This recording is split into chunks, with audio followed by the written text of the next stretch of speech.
We are live. Welcome That's to Tracking the Market Tuesday. We are so excited that you guys joined us again.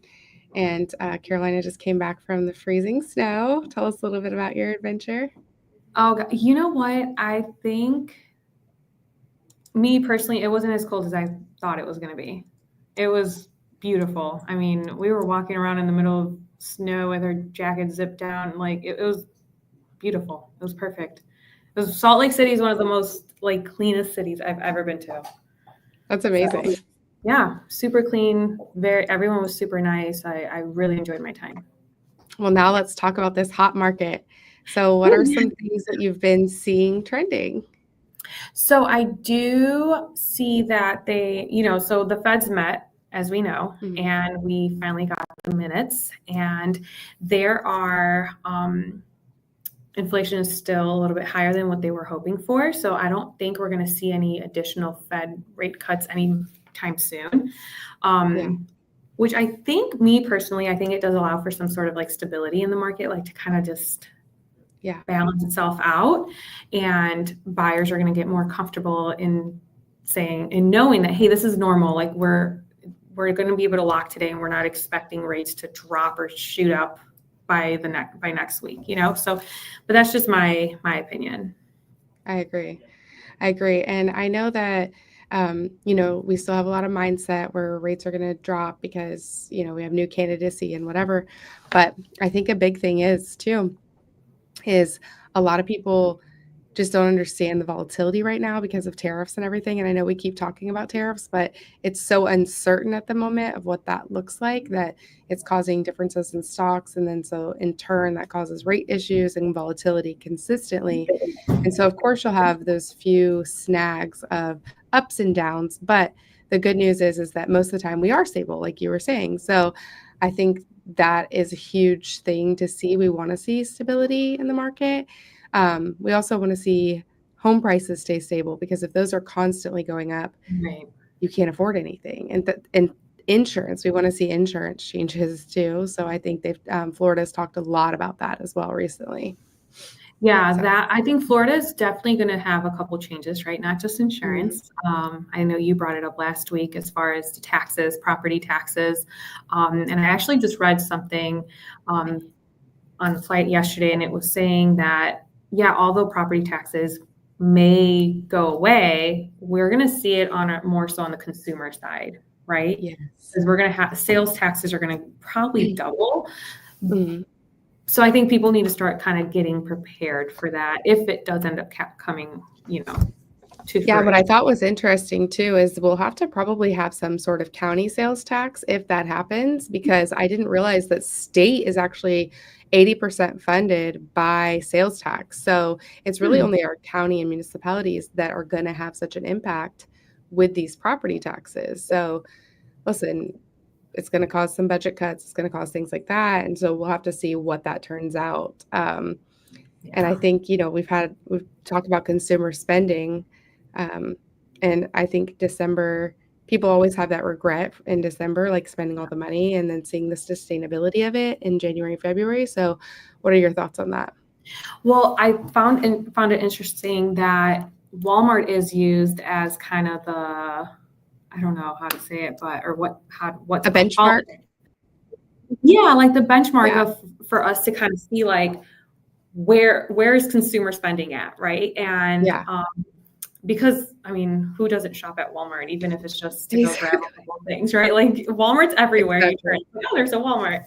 But yeah, so Walmart being a benchmark, they showed the report was a lot less, their report wasn't what we were expecting it to be.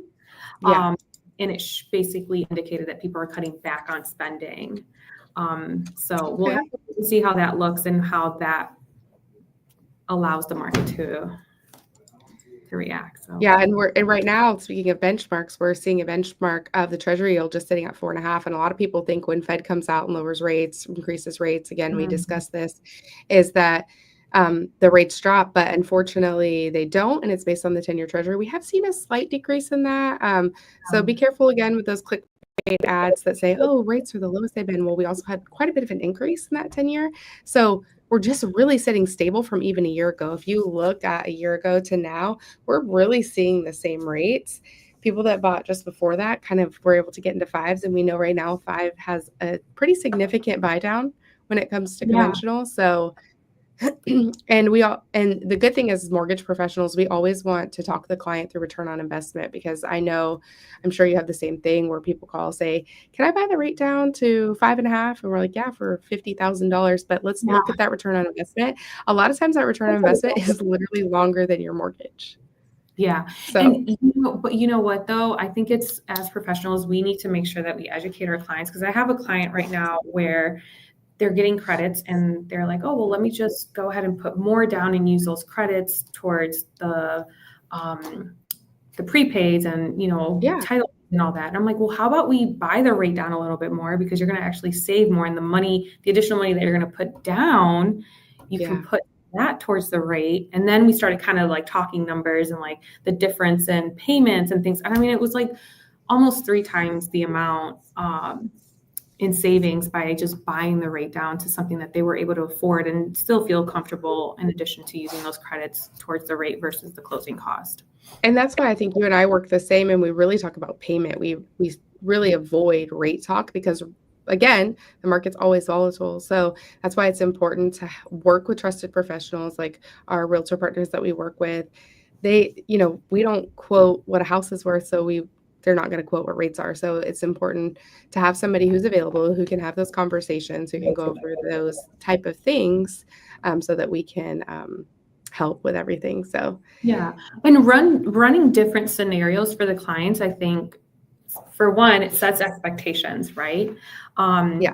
Realistic expectations. We're not just going to go ahead and tell them, oh yeah, we can get you a 5.5% rate. Like, and this is what your payment's going to be. No. Let's get into the weeds of it. Let's go ahead and talk about what's going towards your principal and interest, what's estimated for your taxes, your homeowner's insurance, X, Y, and Z, right? But also that cash to close is very important for buyers to kind of feel comfortable with, because not everyone has a large sum of money to just pay these fees. So at that point, it's our responsibility to communicate with the agent and say, hey, is there any way that you can get some credits to kind of help out with the cash to close, But I think, like you said, I pride myself in making sure that I keep the monthly payment the main topic of our conversations, because that's what they're going to have to deal with month over month. So it helps your realtor partners too, because it keeps people from being trigger shy, so they're not afraid to pull that trigger. I think that's really important. Like, no realtor gets paid until they're out there getting somebody under contract. So they don't want to drive to 100 houses if you're just never going to pull it because you think rates are going to go to 2%. So all in the grand scheme of things, I think it's a great time to buy. Let's get a plan in place. Yeah, definitely. I 100% agree with you. And I think with the tariffs, all the changes that we're hearing that are happening, I think it's very important to understand that new construction may not always be the best option for first-time home buyers or just a buyer. Like, you have to look 100%. At the secondary market. There are brand new, like fairly new homes that are up for sale right now, and I have another client that's looking at a home that was built in 2020. Beautiful home. I mean, has all the, all the upgrades. And I had estimated insurance to be almost twice the amount. So you can still get a fairly new home for fairly, reasonable premium on your insurance, which is not something that we see so often. So we look at the secondary market, look at newer constructions in the secondary market. I mean, 5 years old or whatever, and you should be able to find a good home. And I don't know if you saw, but the single family starts, so meaning like the starting construction of single family homes, dropped by over 8% in January. And I really do believe it's because of the tariffs increase, and there's so much noise around that builders are probably kind of taking a pause on it, right? Because everywhere you turn, at least here in Central Florida, there's new construction everywhere. Yeah. Everywhere. Apartments, houses, single family townhomes. I mean, you name it, it's out there somewhere. So we've seen a decrease in that new home construction, single family home construction. So yeah, and we're seeing big differences. Yeah, Well, I'm really excited to keep doing these. And, we don't have a crystal ball, but we really hope to see some dips. And you can reach out to either of us anytime so that we can give you that information. A good tip for this week is that we actually have a lot of programs that can help investors without using any income. So if you have a lot of self-employed people that want to buy, call us for these niche type products. Like, we're here to help you. We're here to help you get more buyers into homes. So anything that you need and any tips that you need, just reach out to us anytime. Yes. Thank you guys for tuning in, and we'll see you next week. Thank you. Bye.